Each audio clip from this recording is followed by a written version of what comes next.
ভালো মানুষের জন্য যদি হয়তো তাইলে হয়তো চুরির জন্য আমাদের সহকর্মী কি অপরাধ করছে আমাদের সহকর্মী। একটা চোরের জন্য যদি এই অবস্থা হয় তাহলে আমরা কিভাবে আইন শৃঙ্খলা পরিস্থিতি নিয়ন্ত্রণ করবো?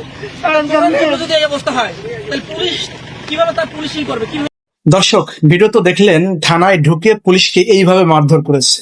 এ কোন দেশে বসবাস করছে আমরা বলেন? ঘটনাটি বরিশালের অগৈলঝাড়া থানার।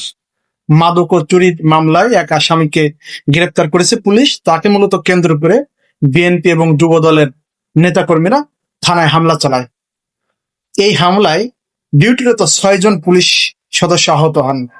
এই ঘটনা দেখার পর সাধারণ মানুষ এবং নেটিজেনরা সামাজিক যোগাযোগ মাধ্যমে নানা প্রতিক্রিয়া জানিয়েছেন।